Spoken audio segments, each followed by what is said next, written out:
আসসালামু আলাইকুম। BD job গ্যালারির পক্ষ থেকে আজকের ভিডিওতে সবাইকে জানাই স্বাগতম।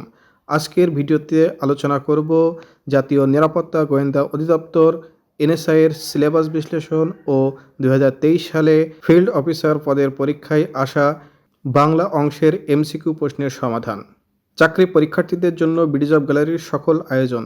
তাই ভিডিওটিতে ভালো লাগলে অবশ্যই চ্যানেলটি সাবস্ক্রাইব করে বেল আইকনটি ক্লিক করে দিবেন। তাহলে চলেন শুরু করা যাক আজকের ভিডিও। পিলির পরীক্ষা যেমন হবে। পিলির জন্য আক্ষরিক অর্থে এনএসআই এর নিয়োগ পরীক্ষার কোনো সিলেবাস নেই। পিএসসির নন ক্যাডার পিলির সিলেবাস অনুসরণ করলেই হবে। তবে কিছুটা ব্যতিক্রমও রয়েছে। বিগত বছরের প্রশ্ন বিশ্লেষণ করলে দেখা গেছে বাংলা, ইংরেজি, গণিত, মানসিক দক্ষতা, বাংলাদেশ ও আন্তর্জাতিক বিষয়াবলী সম্পর্কিত প্রশ্নের আলোকে সাধারণত গ্রেড অনুযায়ী সহজ থেকে কঠিনতর প্রশ্ন হয়ে থাকে। প্রিলিমিনারির মানবণ্টন। বাংলা, ইংরেজি, গণিত ও সাধারণ জ্ঞান মিলিয়ে 80টি প্রশ্নে 100 নম্বরের পরীক্ষা হয়ে থাকে। প্রতিটি প্রশ্নে 1.25 নম্বর এবং ভুল উত্তর প্রদানে 0.25 নম্বর কাটা পড়ে। মানসিক দক্ষতা, সাধারণ বিজ্ঞান এবং কম্পিউটার থেকে কয়েকটি প্রশ্ন থাকতে পারে।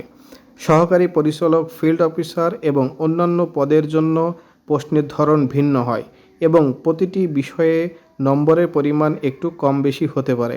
তবে এই বিষয়গুলোর উপর ফোকাস করলে পরীক্ষায় আপনি এক ধাপ এগিয়ে থাকবেন। তাহলে চলেন দেখি বাংলা থেকে কত নম্বরের প্রশ্ন থাকে।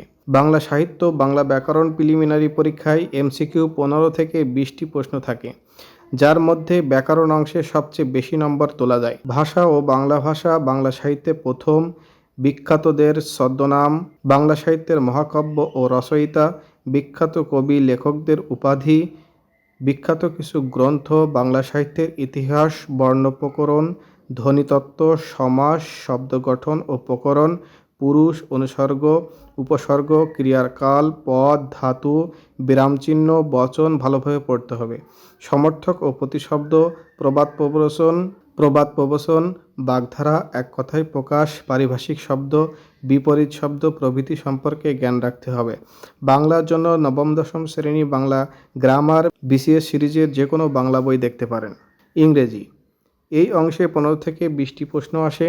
বিগত সালে বিভিন্ন পরীক্ষায় আসা প্রশ্ন ভালো করে পড়ুন। বিশেষ করে গ্রামার অংশে sentence, parts of speech, tense, voice, narration, gender, change of sentence to simple, complex and compound, gerund, idiom and phrase, correct word spelling, clauses, sentence transformation, synonym and antonym, article, composition, conditional sentence, preposition প্রভৃতি ভালো করে পড়বেন। গণিত, এখানে সাধারণত 10 থেকে 15টি প্রশ্ন আসে। যে কোনো ম্যাথের বই অনুসরণ করে বেসিক ম্যাথগুলো ভালো করে দেখুন। নম্বর বিবেচনায় মানসিক দক্ষতার চেয়ে গণিতের দিকটা বেশি গুরুত্ব দিন। গতিবেগ, দূরত্ব, সমান্ত, শতকরার মাধ্যমে লাভ ক্ষতি, সুদ কষা, পিতা ও পুত্রের বয়স, নৌকা ও স্রোতের বেগ, ঐকিক নিয়ম, সংখ্যার ধারণা, ধারা ও মানসিক দক্ষতা থেকে প্রশ্ন আসে। পাশাপাশি জ্যামিতি বিষয়ে খুঁটিনাটি জানতে হবে, যেমন বর্গক্ষেত্র, চতুর্ভুজ, রম্বস, বৃত্ত, ভূমির দৈর্ঘ্য ইত্যাদি জানতে হবে। বাংলাদেশ বিষয়াবলী। বাংলাদেশ বিষয়াবলী অংশ থেকে বেশি প্রশ্ন আসে, যদিও এর নির্দিষ্ট কোনো সিলেবাস নেই। সাম্প্রতিককালে যে কোনো ধরনের বই পড়তে থাকুন।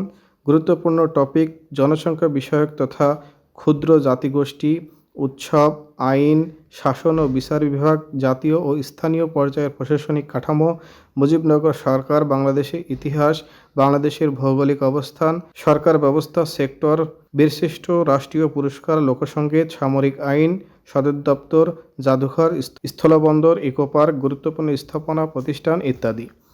আন্তর্জাতিক বিষয়াবলী।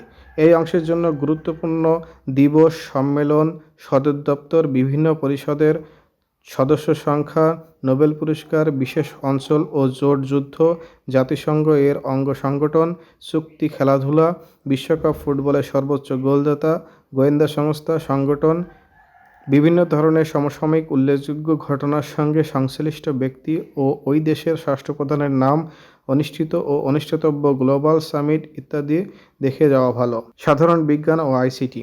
বিসিএসের যে কোনো একটি বইয়ে সাধারণ বিজ্ঞান ও আইসিটির বেসিক অংশটুকু পড়ুন। বিসিএস রিলেটেড যে কোনো ডাইজেস্ট বা এনএসআই এর বই থেকেও চোখ বুলিয়ে নিতে পারেন। প্রিলি পরীক্ষা ভালো হলে দ্রুত রিটেনের জন্য প্রস্তুতি নেওয়া শুরু করতে হবে, কারণ প্রিলির রেজাল্টের অল্প কিছুদিন পরই লিখিত পরীক্ষা অনুষ্ঠিত হয়। এনএসআই একটি সম্মানজনক চাকরি, তাই পরিশ্রম আর কৌশলী হয়ে পড়াশোনা করলে ভালো কিছু অর্জন করা সম্ভব। এছাড়াও সাম্প্রতিক ও জুলাই আন্দোলন সম্পর্কে প্রশ্নগুলো দেখে যেতে পারেন। এ বিষয়ে আমার চ্যানেলে দেওয়া অনেকগুলো ভিডিও আছে, যা ডেসক্রিপশন বক্সে লিঙ্ক দেওয়া থাকবে, সেখান থেকে দেখে নিতে পারবেন। এবার এনএসআই পরীক্ষায় আসা 2023 সালে ফিল্ড অফিসার পদে বাংলা অংশের প্রশ্নটি সমাধান দেখে নিই। আনন্দমঠ উপন্যাসের লেখক কে? উত্তর ক, বঙ্কিমচন্দ্র চট্টোপাধ্যায়। কাজী নজরুল ইসলামের কোন কাব্যগ্রন্থটি নাঙ্গল পত্রিকায় প্রকাশিত হয়? উত্তর খ, সাম্যবাদী। সবকটা জানালা খুলে দাও না গানটির রচয়িতা কে? উত্তর গ, নজরুল ইসলাম বাবু। তাহারাই মনে পড়ে কবিতাটি কোন কাব্যগ্রন্থ থেকে নেওয়া হয়েছে? উত্তর খ, সাজের মায়া। শিখণ্ডী শব্দের অর্থ কী? উত্তর ঘ, ময়ূর। নিচের কোনটি পর্বত শব্দের সমর্থক শব্দ নয়? উত্তর ঘ, অখিল। বাংলা বর্ণমালায় মাত্রাহীন বর্ণের সংখ্যা কত? উত্তর ঘ, 10। নিচের কোন বানানটি শুদ্ধ? উত্তর গ, ন্যূনতম। বৃষ্টি পড়ে টাপুর টুপুর এর মধ্যে টাপুর টুপুর কি অব্যয়? উত্তর গ, অনুকর অব্যয়।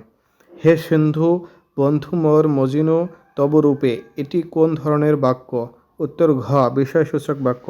চলচ্চিত্র এর সন্ধিবিচ্ছেদ কোনটি? উত্তর গ, চলৎ যোগ চিত্র। কানে কানে যে কথা সমান সমান কানাকানি, এখানে কানাকানি কোন ধরনের সমাস? উত্তর খ, ব্যতিহার বহুব্রী। নিচের কোন শব্দে স্বভাবতই মূর্ধন্য ব্যবহৃত হয়েছে? উত্তর গ, বণিক। তিনি ব্যাকরণের পণ্ডিত। এই বাক্যে ব্যাকরণ কোন কারকে কোন বিভক্তি? উত্তর ক, অধিকরণের সপ্তমী। যে নারী স্বামী ও পুত্র নেই, এর এক কথায় প্রকাশ কি হবে? উত্তর গ, অবিরা। আজকের প্রশ্নের পিডিএফটি যারা নিতে চান কমেন্ট করে জানিয়ে দিন। আজকের ভিডিওটি এই পর্যন্তই। ভিডিও শেষ পর্যন্ত থাকার জন্য সকলকে ধন্যবাদ। পরবর্তী ভিডিও দেখার আমন্ত্রণ জানিয়ে আজকে এখানেই শেষ করছি। আসসালামু আলাইকুম, আল্লাহ হাফেজ।